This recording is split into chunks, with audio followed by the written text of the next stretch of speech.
Welcome to Star Bios, the podcast where we delve into the fascinating lives of Hollywood's most iconic stars. I'm your host, Casey Gold, and today we're shining the spotlight on the incomparable Bing Crosby. With a career spanning over 5 decades, Bing Crosby is widely regarded as one of the most popular and influential entertainers of the 20th century.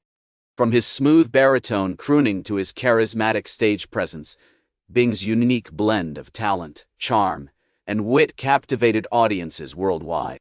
Born on May 3, 1903, in Tacoma, Washington, Harry Lillis Crosby Jr., later known as Bing Crosby, was the fourth of 7 children to Harry and Catherine Crosby.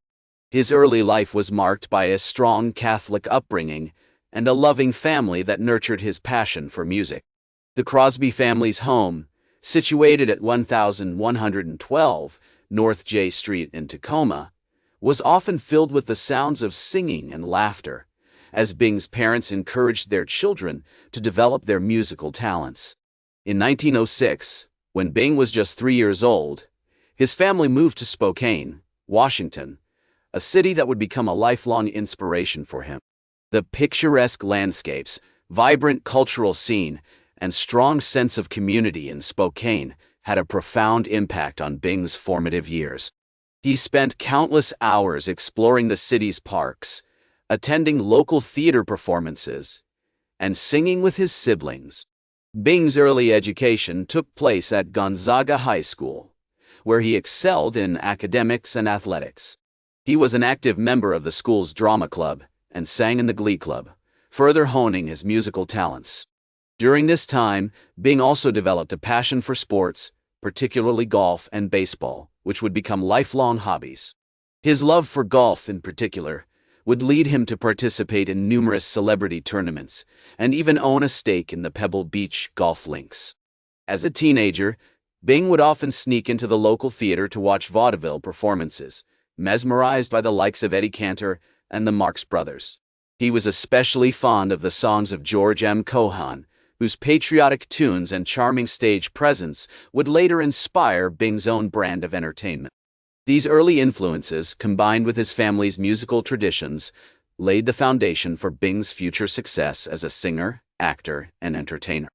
In 1917, at the age of 14, Bing began singing with a local band, the Musicalators, which performed at parties and social events. This experience not only helped him develop his vocal skills, but also introduced him to the thrill of performing in front of an audience. As he entered his late teens, Bing's love for music and entertainment only deepened, setting the stage for a remarkable journey that would take him from the stages of Spokane to the bright lights of Hollywood. As we explore the early life of Bing Crosby, it becomes clear that his future success was not just the result of talent and hard work, but also a combination of fortunate circumstances and a strong support system. With a loving family, a solid education, and a passion for music, Bing was well on his way to becoming one of the most beloved entertainers of his generation. Bing's childhood and adolescence were marked by a sense of adventure and curiosity, as he explored the world around him and discovered his passions. From singing in the school choir to performing with local bands, Bing's early life was filled with experiences that would shape his future as a performer. As we leave behind the charming streets of Spokane and the formative years of Bing Crosby's life, we begin to see the emergence of a talented young singer with a bright future ahead. In 1925, he joined the Paul Whiteman Orchestra, one of the most popular bands of the time, as a vocalist. This opportunity not only helped him develop his singing style, but also introduced him to the world of professional music. During his time with the orchestra, Bing befriended other talented musicians, including pianist Harry Barris and singer Al Rinker, with whom he would later form the Rhythm Boys. In 1929, Bing left the Paul Whiteman Orchestra to pursue a solo career, signing with Brunswick Records and releasing his first single, Dinah Da. Although it didn't achieve immediate success, this early recording showcased Bing's unique vocal style and hinted at the greatness that was to come. Around the same time, he began performing on radio shows, including the popular NBC program, the Cremo singer, which helped him build a national following. Bing's breakthrough came in 1931 when he signed with Paramount Pictures and made his film debut in The Big Broadcast. This musical comedy showcased his charismatic stage presence and smooth vocals, catching the attention of audiences and critics alike. Over the next few years, Bing appeared in a string of successful films, including Blue of the Night and College Humor, cementing his status as a rising star in Hollywood. As the 1930s progressed, Bing's popularity continued to soar. He began hosting his own radio show, The Bing Crosby Show, which featured a mix of music, comedy, and interviews with top celebrities. His warm and witty on-air personality made him a beloved fixture in American living rooms, and his show became one of the most popular programs of its time. One of Bing's most significant collaborations during this period was with songwriter Irving Berlin. In 1935, they teamed up for the film Top Hat, which starred Bing alongside Fred Astaire and featured some of Berlin's most iconic songs, including Cheek to Cheek and Top Hat, White Tie, and Tails. This partnership not only resulted in some of the most memorable musical numbers of the era, but also helped establish Bing as a talented actor and singer. Bing's success in the 1930s was not limited to his film and radio work. He also became a prolific recording artist, releasing numerous hit singles, including June and January, It's Easy to Remember, and Red Sails in the Sunset. His smooth baritone voice and interpretive skills made him one of the most popular vocalists of his time, and his recordings continue to be enjoyed by audiences around the world. As we explore Bing's remarkable achievements during this period, it becomes clear that his success was not just due to his talent, but also his hard work, dedication, and strategic collaborations. From his early days with the Rhythm Boys to his rise as a solo artist, Bing consistently pushed himself to innovate and adapt, always seeking new ways to entertain and connect with his audience.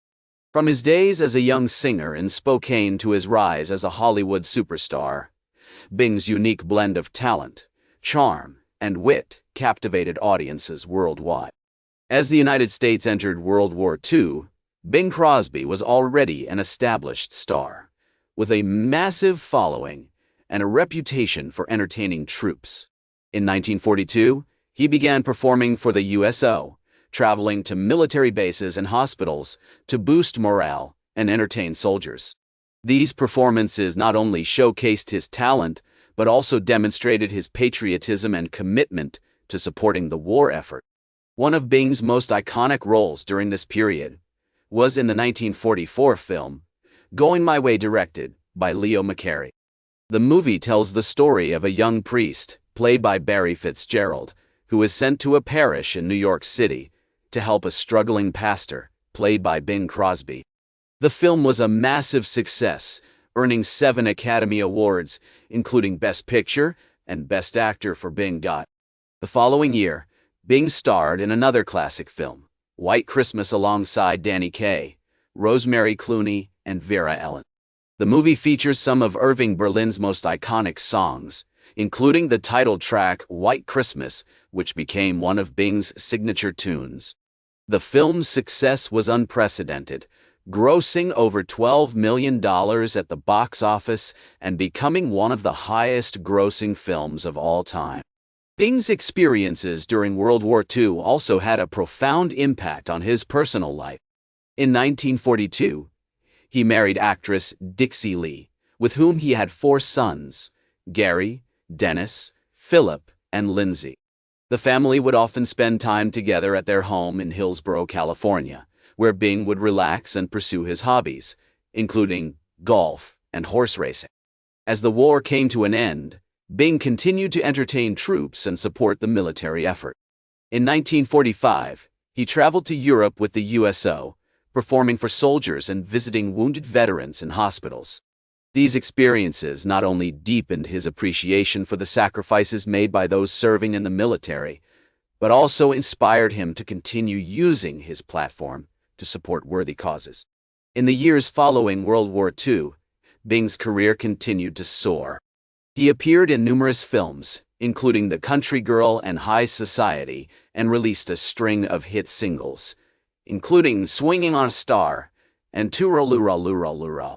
His iconic duets with other legendary singers, such as Louis Armstrong and Frank Sinatra, remain some of the most beloved recordings in American music history. His enduring legacy is a testament to his talent, dedication, and commitment to using his platform for good. That's all for today's Star Bios. Remember to like, share, and subscribe. And until next time, I'm Casey Gold reminding you to keep shooting for the stars.